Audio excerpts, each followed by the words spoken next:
গাইবান্ধার পলাশবাড়িতে ছেলের নির্মম নির্যাতনের শিকার হয়েছেন এক অসহায় বৃদ্ধ দম্পতি। পলাশবাড়ির থানার ভারপ্রাপ্ত কর্মকর্তা ওই বাড়ি ঘুরে বিষয়টি নিশ্চিত করেছেন। এলাকার লোকজনের অভিযোগ, ওই দম্পতির সব সম্পত্তি জোর করে লিখে নিয়ে মারধর করে বাড়ি থেকে বের করে দেওয়ার অভিযোগ উঠেছে ছেলে ও পুত্রবধূর বিরুদ্ধে। প্রমাণ পেলে আইনগত ব্যবস্থা নেওয়া হবে বলে জানিয়েছে প্রশাসন। সহকর্মীর পাপুল সরকারের পাঠানো তথ্য ও ছবিতে বিস্তারিত।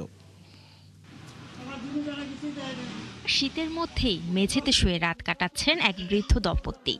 নেই গায়ে দেয়ার মতো গরম কাপড়। ভুক্তভোগী মাহবুব ইসলাম দোলন ও হাসনা বেগম এই মানবেতর জীবনের জন্য দায়ী করছেন নিজ ছেলে ও পুত্রবধূকে। তাদের অভিযোগ, দীর্ঘদিন ধরে শারীরিক ও মানসিক অত্যাচার চালিয়ে আসছিল ছেলে ও পুত্রবধূ। জোর করে সম্পত্তি নিজেদের নামে লিখে নিয়ে বাড়ি থেকে বের করে দেয়া হয় তাদের। মারধর করছে 3-4 বার, আমার স্ত্রীকে মারধর করছে, আমাকেও মারধর করছে, বাড়িতে বের করে দিল 3-4 বার।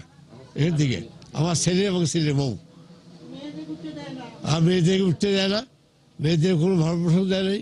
সমস্ত জবাবদিহি আমার ছেলে এবং আমার ছেলের বউ লিখে নিয়েছে। থানা তুলে নিয়ে যায়, বাড়ি ভিটে কি করছে না করছে আমি জানি না।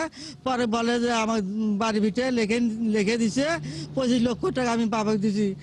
তাই কিছুই জানে না, টাকাও দেয় নেই, কিছুই জানে না, আমরা কিছু জানি না। আমার মেয়েদেরকেও কিছু দেয় নেই, আমাকেও কিছু দেয় নেই।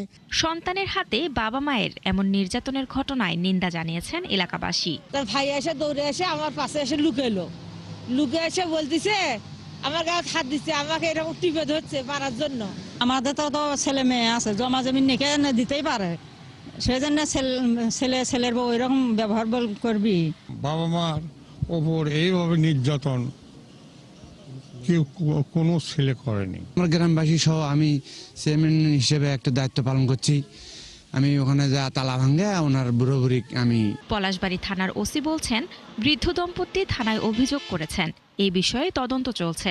এই বিষয়টি তদন্তাধীন আছে, আমরা সততাভাবে তাদের বিরুদ্ধে আইনগত ব্যবস্থা নেব।